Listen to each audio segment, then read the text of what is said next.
Hi, Yes, we are. hello. Hello. Nice to meet you. Likewise, Um, likewise. yes, I got so many emotion in this time, in this moment, because it's not easy, but I will try to make this discussion um, great and good and all the things. Okay. Of course. Um, Okay, the first question I would like to ask you is how did you do all the things that you do as a Black woman and as a journalist? Because we are living here in Italy in community that just discouraged us to fight against everything, to fight against the racism. Our families always teach us to being afraid of everything, and we see all the black people out of Italy like heroes because we see them and we just say, "Wow, they did it." So I just want to ask you, how did you do that? Um, I don't want to give a false impression that the work I do doesn't come with some serious resistance. You know. Let me just shut my window. Yes, 1 second. yes, I live next to a nursery, so there's always children shouting outside. Anyway, um, yeah, it didn't happen without some resistance, you know. And I would, you know, yes, it's true that at this moment in time, I'm a celebrated author in Britain and received many accolades. Um, but I have to say that it's not like that was always the case, you know. I was doing a lot of freelance journalism for many years on fairly low pay or without any real public celebration, you know. I don't want to do down anybody who did support me during that time, but until recently, it wasn't an exciting thing or a good thing to be publicly, vocally anti-racist. You know, in Britain, even in London, where I'm born and bred, it was difficult. I think you'd risk social exclusion, and that's the kind of thing that I tried to pinpoint when I wrote the opening essay of the book. You know that um, it was so exhausting and upsetting and distressing. Yes, of course, since the success of my book, it's become a lot more socially acceptable racism, um, but it hasn't always been. And in my experience, in publicizing the book, I've also experienced, you know, older Black people. We could call them aunties and uncles. The elders of the community. Some of whom are, again, quite resistant to somebody like me doing this kind of work. And to some extent, I can kind of understand why, because it brings up a lot of hurt and a lot of old wounds. For many of our parents and grandparents, the goal was to assimilate, to just blend into British culture and not be noticed, because it was either that or, overt nasty racism. So to be somebody who's, challenging more covert racism, and going over, the past, going through the archives, looking at things that happen in recent history, it can be painful for some of the older generation, you know. So I can't say that my work has been universally accepted or universally celebrated. There's always going to be pockets of society who, aren't happy about it. Um, I think like perhaps what my work did in Britain was break a seal. And of course I can't take complete credit for that because there were wonderful activists doing things in the 1980s. But it broke a seal for a conversation to happen in a more mainstream way, a more commercial way. Um, but not without resistance. Let's just say that, not without resistance. And then, of course, in Britain, my own government often puts out, um, you know, briefs against anti-racist work. The government aren't on board. This is something that was very grassroots, has become more commercially acceptable, more broadly accepted in the mainstream. But it's not always been easy. So yeah, how I did it was just, I started very young, so I was kind of like a dog with a bone. I just, even though people were like, this is not the way, to do things, I just carried on. I just decided that I just thought that there was a worth doing this work, and that I was going to continue organizing and speaking. That was important to me, regardless of what anyone said. And I suppose in the long term, we can say that society will move towards my position rather than me moving towards society's position. Yeah, so the "you can be whoever you want" quote, it's just something that can work only for rich white people. Yeah, I think so. It's we've got racism, classism, sexism, all of these things are, limiting people's potential. That's what I like to think of it as, like, limiting people's potential in our society, definitely. Yes, and I also think that working and knowing consciously that you belong to a specific race in a specific system of power, it's very painful, and it's complicated when you're trying to be a journalist, a writer, or whoever you want.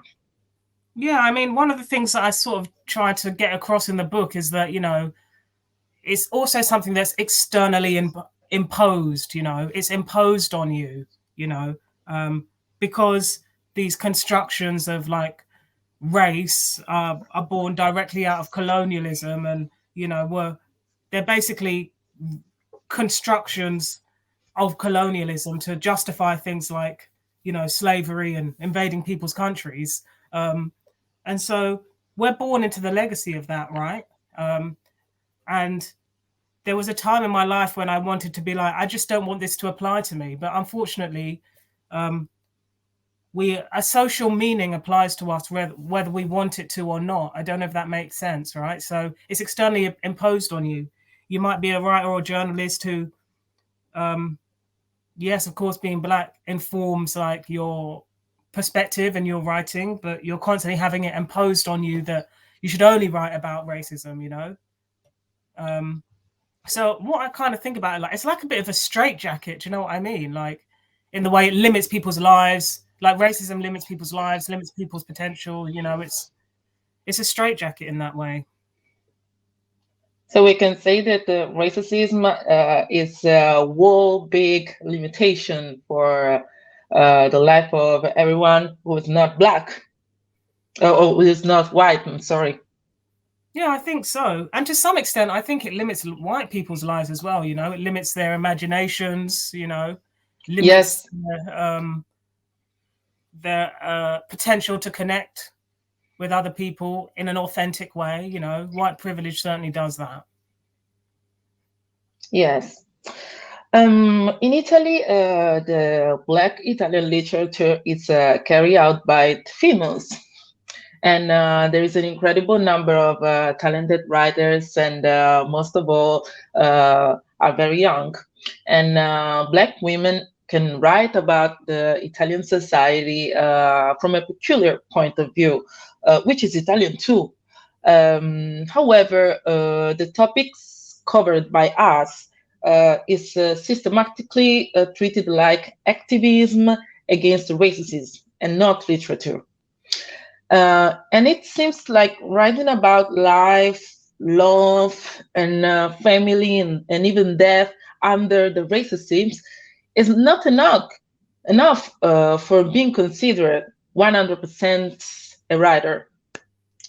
Could this be considered as an example of how the definition of literature is intrinsically racist? Yeah, I mean, I think, you know, when I was in university, I studied English literature, right? So, and we're acquainted with the idea of the literary canon, right? And it's mostly dead white men. I'm not the first person to say that. I definitely won't be the last. I always think about my canon, my literary canon, the kind of writing that I read that helped me become the writer I am today. And it's mostly white women and black women, basically. That's my canon, you know. Um, I I face a similar kind of weird pigeonholing. I think as a writer, though, it's frustrating, it's annoying, but you just have to kind of shake it off. If you dwell on it too much, it's just going to eat you up to the point where, you know, you start feeling like you're always going to be pigeonholed, and then that starts to almost infect in a way the writing that you're doing. For me, like the top priority as a writer, it's kind of to let people in my head. I don't know how else to explain it, but when I was like primarily doing activism, I'd always say these things and people never understood where I was coming from. So it's always about letting people into my head, right, and helping them understand the way that I think through things. And that takes skill, right? So it's frustrating to me, and it always has been since I've been speaking about the book since it was published in Britain in 2017, that people meet me first and foremost as an advocate or an activist rather than a writer, because in order for my book to be so effective in conveying a message, it had to take some literary skill, right? You know, Yes. not everybody can do it. Like I've won like 3 awards for the book's writing at this point, 3 in Britain, 1 overseas, and again, those are awards for my writing skill. You know, I don't know how else to describe it, but I think that like the trap is that the skill, you can be so effective in conveying the message that people kind of forget that the function of relaying the message. Do you know what I mean? So, and unfortunately, it happens to a lot of Black fiction writers as well. In that, you know, they write so beautifully, so effectively about the effects on how this, you know, on how racism, you know, affects us and wears us down, that people forget that they've done a wonderful job of conveying the message. You know, Yes. people forget about the method. So I remember once being at a literary festival and hearing a fiction writer, a white fiction writer, get asked a bunch of questions about her craft. And I got annoyed because I was like, nobody ever asked me about this, my craft. Did you know what I mean? Like being able to write persuasively, being able to change minds with your writing, being able to get people to meet you rather than you having to bend to meet them that's a skill, and it isn't always, and it's a craft, and it isn't always accepted as that. Yeah, I mean, it's definitely frustrating. I can't let the fact that my work isn't always recognized as a craft get me down, though. To me, what matters most is when fiction writers recognize the craft that I put into my work. That's probably the highest accolade. So a newspaper review might not always get it. You know, a newspaper review will immediately like see the book and read it and think about it in a form of current affairs. But somebody who's actually like steeped in the craft of writing, you know, can understand a little bit more about how I decided to put the information together, because that's part of the job, isn't it?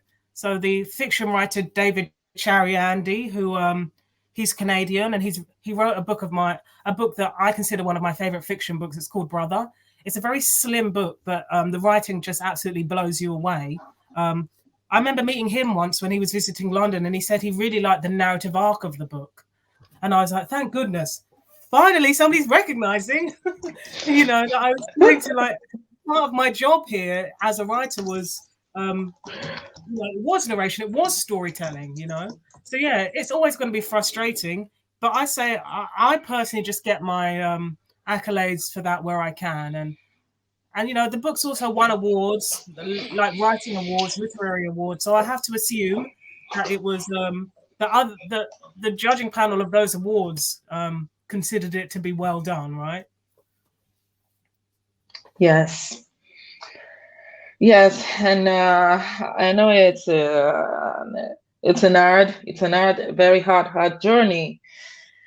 It's an hard journey when you try to be a simple a writer or a simple journalist or a simple whoever you want, but it's not possible because society doesn't allow you to breathe and be you with your whole potentially, I think. I want to ask you another question. Um, why did you choose uh, the title of your main book? I always I always dream of asking you this. Why did you choose Why I'm No Longer Talking to White People About Race?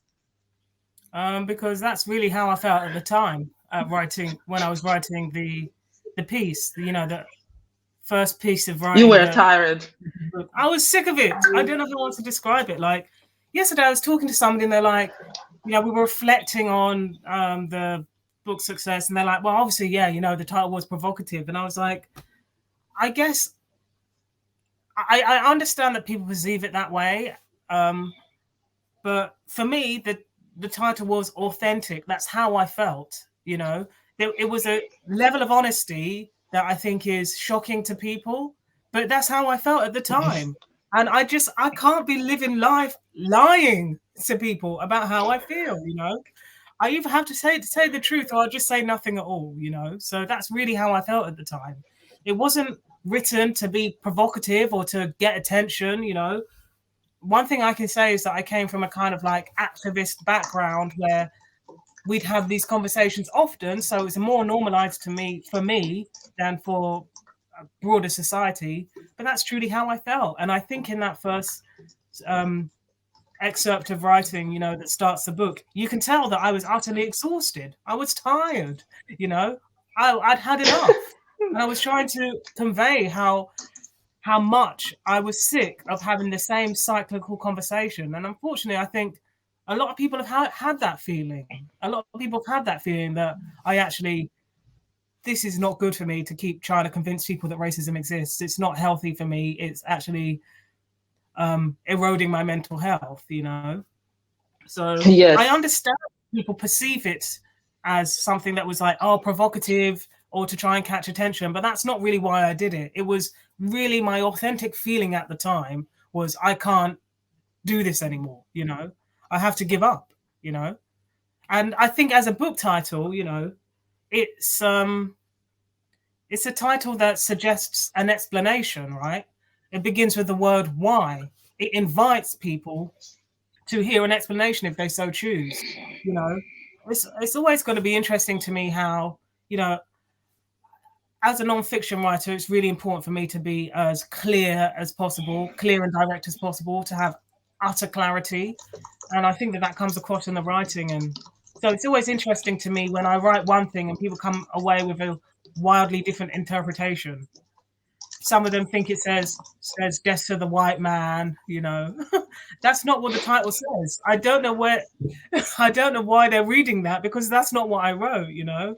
That's always annoying to me. But that's how I felt at the time. And I'm not sorry, and I won't apologize for it, you know. And I think a lot of people recognize that feeling, and that's what's sad, right? Yes, I get it. Do you think that it's a privilege not to talk about race nowadays? I don't know. I mean, back then, what I was doing when I wrote that post was I was drawing a boundary for myself, you know? I was like, just like, you know, you say to yourself, I'm going to not eat the whole bag of crisps because for my own well-being, I should only have the recommended portion size. I shouldn't eat the whole bag, you know, because I'm going to feel bad tomorrow, right? That's drawing a boundary with yourself. Saying to myself at that time when I wrote it, why I'm no longer talking to white people about race, was also a boundary for myself. Reni, do not get involved in this conversation because it's just gonna make you feel bad. It's not gonna go well for you, you know. And it was good for me drawing a boundary for myself. I will never judge anybody for also drawing that boundary for themselves. I don't know whether or not it's a privilege. I mean, I think that we all have actions and agency over ourselves and our bodies, and we can all decide whether or not we think that a particular conversation is going to be fruitful or whether it's going to be maddening. So what I was really saying to myself at that time was, pick your battles. I can't be out here arguing, warring with everybody, because it's not good for my mental well-being and psyche. And I encourage everybody. I think everybody's allowed to make a decision that they're what conversations they want to participate in and what conversations they don't want to participate in. I think that's allowed, and yes, saying to yourself, I won't participate in this way, could have some negative, broader consequences. That's a decision that you kind of have to make for yourself, I don't know if that answers the question. No, it's everything on point.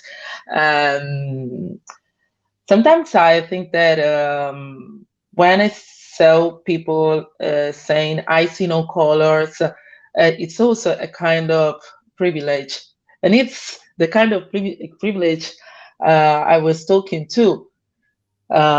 People who are really believe that there's no racism, and we can all live in peace, and it's always our fault, because we as Black people create the different the spaces, and we want to create fighting in this society, and this and that and that. But I also think that people who are talking about this just denied the inner violence of this society.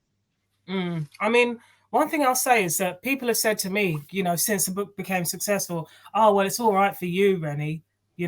This is your job, blah, blah, blah. And I'm like, I don't know how else really to explain it apart from the fact that, like, what I did when I drew that boundary for myself, part of what I was saying was, I'm not going to have this conversation in this way anymore. Of course, I'm still very dedicated to anti-racism. Yeah. I need to find a more productive way to do it. I can't be getting into arguments with everybody, right? Like, I need to be able to find a more productive way to do it. And that ended up being the book for me, right? What I tried to do was channel a lot of that distress into creativity, right? That was my aim. I think that's accessible to everyone. I'm not saying that everybody can be a best-selling author, but I do think that channeling that distress into something creative that also gets a message across is accessible to us all. We do not have to find ourselves in these useless, cyclical conversations with people who deny that racism exists. And the only thing that you come away from this conversation with is feeling sad, feeling depressed, and feeling low. Yes. So I always say, don't get involved. If this person, just don't get involved in a fighting match with somebody who wants to deny that racism exists. We can find other ways to prove our point. And I think that denied yourself in this situation is a kind of power. You call back your power. You call back the control on your body. Yeah, I mean, I think this is something that I thought about for a while. Just living in this world, that we have more control over our own situations than we'd like to.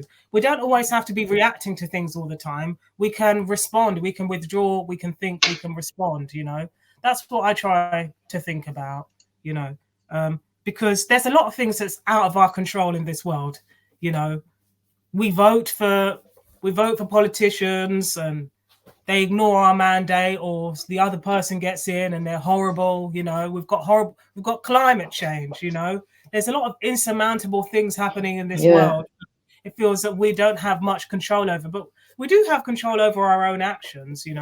I think particularly when it comes to racism, because, you know, unfortunately, some people can be so nasty and try and bait you and, you know, bait you into fruitless conversations. You know, it is a powerful thing to be like, I won't participate in that today. You know, I'll find another way to find a way to add to this conversation, you know, but it's not going to be like this. Thank you. When I was a child, every time I went to the church, the pastor asked us to be witnesses of God, just to prove through our pain that God is good and can be a lot of big miracles.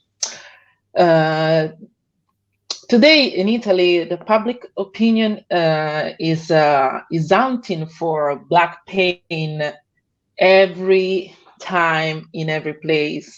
They're just asking to ourselves to talking about our the violence that hit our lives, the racisms, and all these things. And sometimes it's very uncomfortable because they are not very interested about our life. They just want to control. They just want to make an affirmation of their power. But I also think that maybe giving to Black people just this space to talk about their traumas is not something very it's not something very good. You know, there's something wrong in this, and I also think that that's how the white supremacy works. It allows you to talk about your traumas, the racism, and everything else, but nothing changes.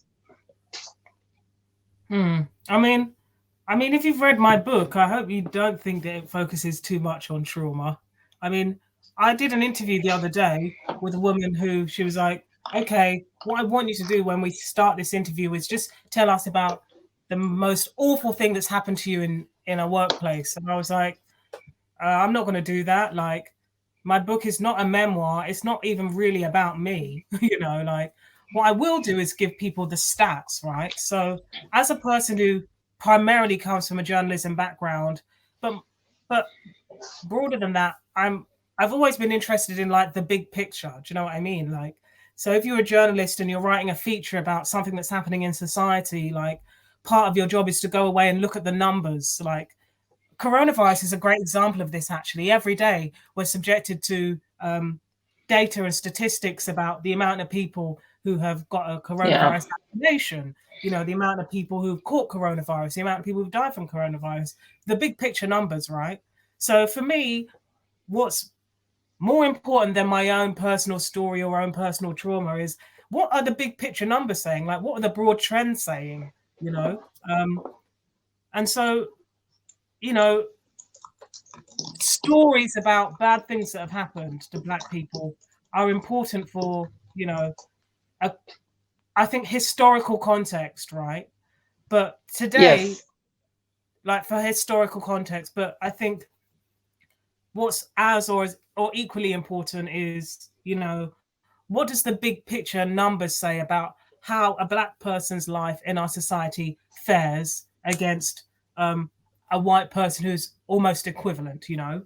So, you know, when I have this section in the book where I'm talking about statistics and I'm trying to make a narrative out of it, you know, I use stats that show that, for example, in hiring, you know, for jobs and stuff, job discrimination, if you have an African or Asian sounding name, you're less likely to be called into a job interview than somebody who has a white British sounding name, but with the same qualifications and experience. That's not necessarily about trauma, right? The Black person who is rejected from that job because of bias may find a job elsewhere. But what happens is that they're going to they're more likely, because Black people are more likely to be un or underemployed, will be earning less money, which then affects their ability to, you know, be able to rent or buy a place, you know, which then affects their financial security. They may be very happy, but they may be very individually happy, you know, and that nobody, it may not have been a situation where a racist thug has come to beat them up on the street, you know, but they're still being subject to a kind of structural racism that's affecting their life chances, right? So it's not really about, you know, I mean, to some extent, I understand why it grabs headlines, but it's about, you know, overt acts of horrific violence. But there's also a low level, you know, a low level discomfort, a low level inequality that's just humming in the back of our lives, right? And what I try to say in the book is that this stuff is like built into the structure of how our society is set up, you know, and that's not really about acts of violence, although those do happen, you know. It's about you know, the everyday, right? It's not even about nasty comments. It's about the everyday. It's about life chances, you know. I always try to bring it back to the bigger picture. I think, yes, in my book there are examples of quite nasty racist violence to set up a historical context. I thought that was important because, unfortunately, in Britain, you know, even that fairly recent history is considered, you know, wasn't considered part of Britain's understanding of itself, right? So it's important that that stuff was in there. But just as important was the big picture stats, you know. In my experience, you know, I mean, I know that the stats showed that Black people tend to be living in poverty more so than, you know, white counterparts in Britain. And I'm somebody who grew up in poverty, and, you know, you learn to make do. I had a fairly happy and competent childhood, and things were provided for me, but there were also cutbacks and things that my parents were doing in order for me to have that. You know, you learn to make do. Yes, I was individually happy. It didn't mean that I wasn't being subject to the big picture data of like structural racism, right? In Britain at the moment, we're having this kind of, it's Black History Month here, so people are talking about, you know, Black art and literature and theatre and stuff, and there's this like push to talk about, oh, let's talk about Black joy, you know, let's not focus on trauma anymore, you know. And it's like, I don't know why it has to be either or, you know. It's unfortunate, but inequality persists, right? I don't think it's necessary for somebody to be taken seriously by standing up and saying this terrible thing happened to me, you know. I don't think that has to be necessary. But at the same time, you know, we have to recognize that the inequality persists, right? That's it. I finished speaking now. Right. So we need less traumas and more statistics. Well, I think everything has a place, right? But the only problem is focusing on like horrible acts of violence is that or not even just that, but let's say my approach was to stand up and say, this terrible thing happened to me, and this terrible thing happened to me, and this person was nasty to me, and this is my memoir, you know, which, don't get me wrong, there's work like that, and it's beautifully written. But there's too much interpersonal context that means that people can write it off, you know, and be like, oh, well, maybe you're being a bit too sensitive, or maybe this, or maybe that. Do you know what I mean? You just can't argue with the big data in the same way, you know? You can't argue with it. Yes. Thank you very much. You've been so very generous, and thank you for everything. Thank you for giving me the possibility to discuss about this topic with you. And I hope I'll see you one day. Yeah, hopefully. And thanks for having me. It's been an utter delight. An utter delight.